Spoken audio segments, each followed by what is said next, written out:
Hello everyone and welcome back. This video is optional. You are welcome and I encourage you to code along with me, but it is not required.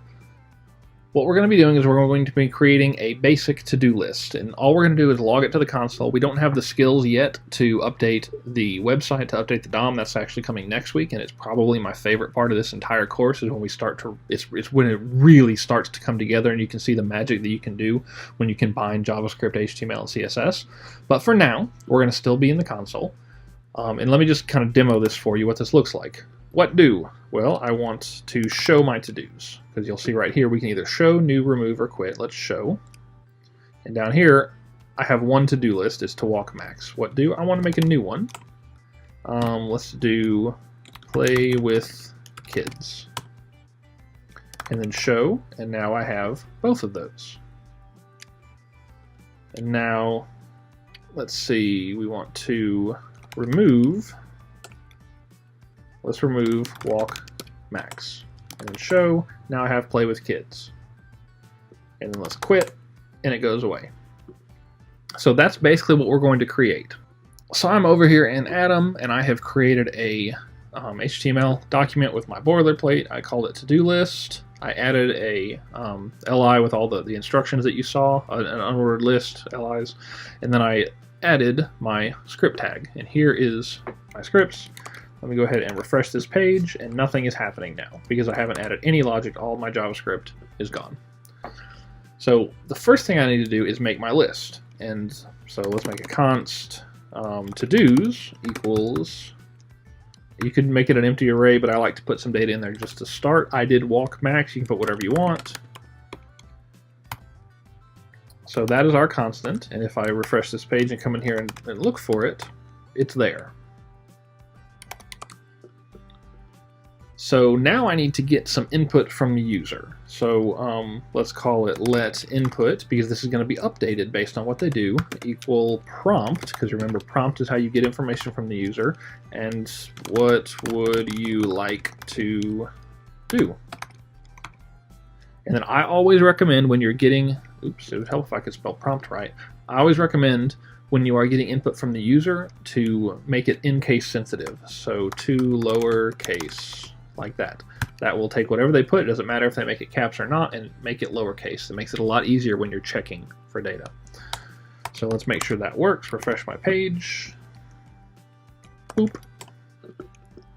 I can check input, it's boop, and I can check to-dos, and it's walk max. Okay, so that works. I hit cancel there, so it's saying that it can't to lowercase something that doesn't exist. So now I need to put in some logic. Because I want this to run indefinitely until the user says quit on the input prompt, I'm going to use a while loop. So while input is not equal to quit.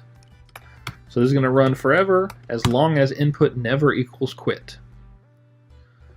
At the very end of this, I want to reset input to whatever the user says. Input equals prompt. Okay, what would you like to do now? Dot to lowercase. And what's going to happen now is it will forever, over and over again, ask me for my input. No matter what I put in here, it'll just continue doing that until I put quit, and then it will stop. The reason for that is because it now short circuits it. Once input is no longer quit, it breaks out of here. So just to illustrate this, let's console.log all done. Refresh the page, nothing's going to happen as long as I continue putting in stuff. But as soon as I put in quit, all done. So it breaks out of this code block and does all done. I'll just leave that for now because why not? So the next thing we need to do is get some logic going on. So input is what we're going to check. So if input, oops, I need my parentheses, input is equal to, and what did we say in our HTML? If it's equal to show, we're going to console.log to-dos. And let's check that. You'll notice what I'm doing. This is iterative design is one way to think about this, or iterative coding is to add little features one at a time, testing them along the way. So let's refresh, and if I put in random stuff, it continues going, but let's do show, and it does indeed print that out. and then I can quit and it still works. So we've got that working. Now we need an else. Else if input is equal to, and what else did we call it? New. New, we need to add a new to-do. Now, there's a few different ways we could do this. We could go ahead and put our code right in here, but generally good practice to make these functions. To whenever you've got these code blocks that you want to run over and over again, to make it a function and then just call that function inside of here. That makes it easier for you to read. So I'm going to go ahead and call the function even though it doesn't exist. I'm going to call it, I don't know, add new to-do. And now if I run this and this gets hit, it's going to crash. It's going to give me an error. So if I refresh and hit new, because it's not defined, there's nothing there yet. So up here at the top, above my while loop, because you want to declare your functions before you call them, I'm going to create add new to do. Const add new to do equals an arrow function. And this is where I put my logic. So first let's make sure it gets hit. Adding new to do. Refresh, new, and it console.logs that so we know it works. Okay, so we are indeed hitting this function.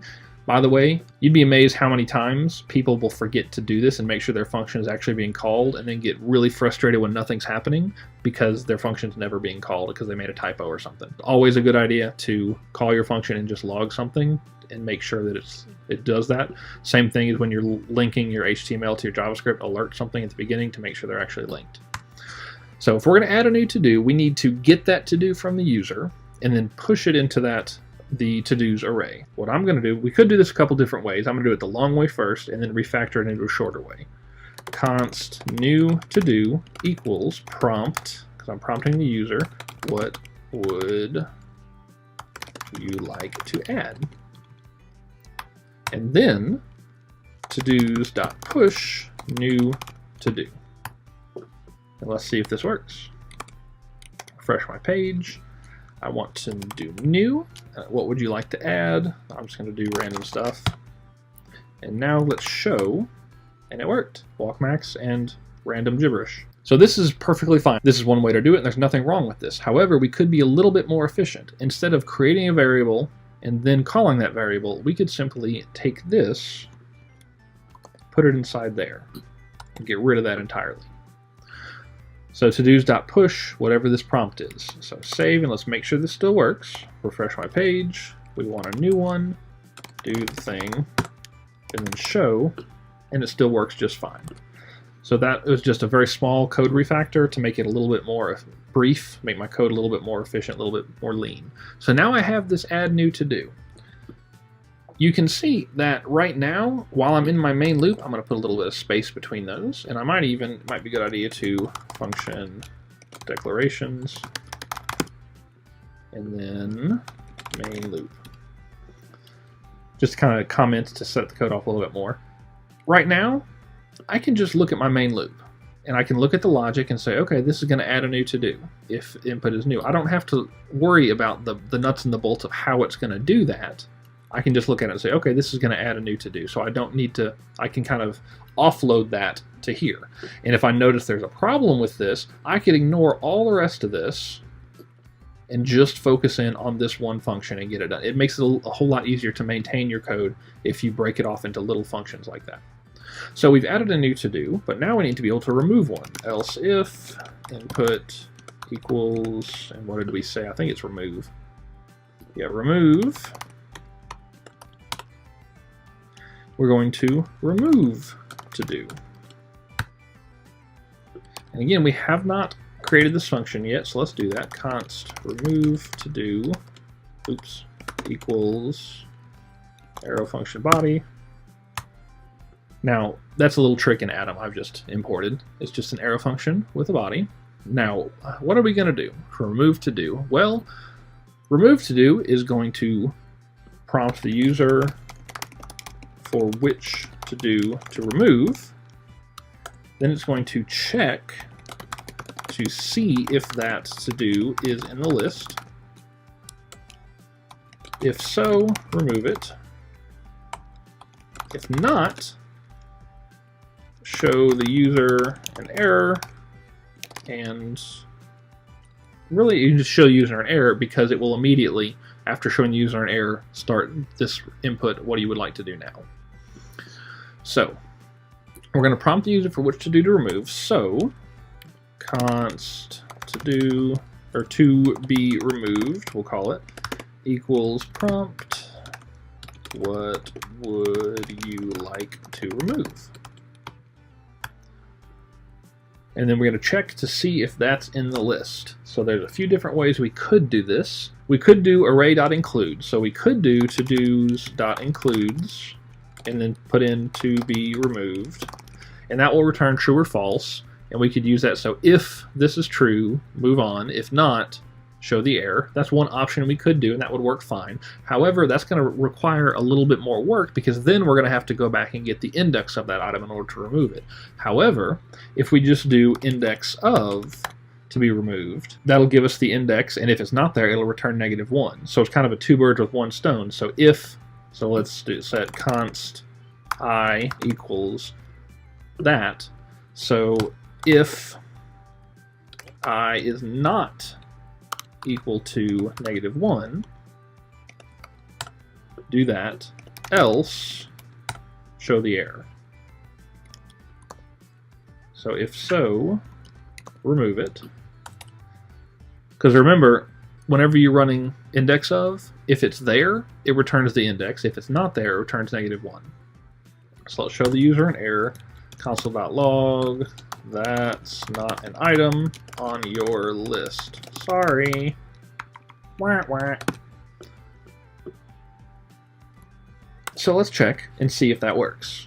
So right now we're not actually removing anything. We're just going to check and see if our error works. So let's refresh our page. I want to remove. Let's just put in random gibberish because, sorry, that's not an item on your list. Perfect. So we know that this is running. We know that this is being logged.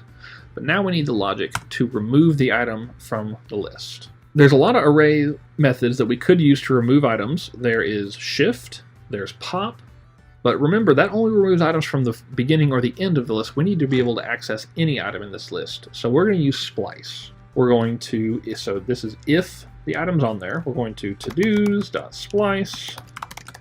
And now real quick, let's look up the documentation for splice. JS array.splice.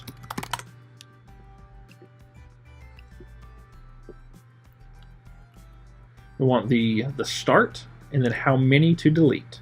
So we're only ever going to want to delete one, and it's going to be at the start. And we know what the index is because we got it in I. So I1, because I is the index because we got it up here, and 1 is the number that we want to remove. We could log to the user item removed and then add that item plus todos I,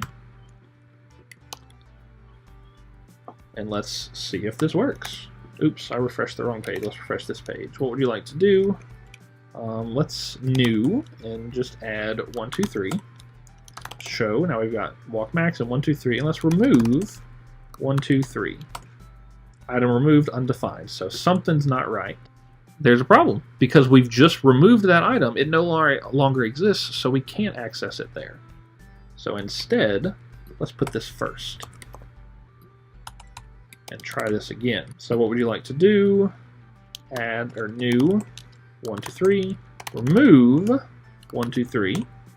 Item removed 1, 2, 3, and now let's show our list. There. So now our remove is working, and that's pretty much it. That's the entirety of our to-do list app. We could clean this up a little bit, remove some extra spaces, and that's it. That's our entire to-do list app. What we did is we created our to-dos, and now that this is no longer in debug mode, if we could remove that and leave it up to the user to populate it with items. We ask the user what they want to do and set input initially, and notice these are in the global scope, so they can be accessed from anywhere, including inside these functions, which is how we're able to do that. We have our function declarations. We're adding a new to-do list, which simply pushes onto the list whatever the user types in when they're prompted. We have remove to do, which gets a to be removed, and we could refactor this, by the way. We could refactor this into 1, maybe 2 lines, but in this case, I don't think it's worth it because this is so easy to read. This is such marvelously readable code. that I don't think it's worth refactoring right now.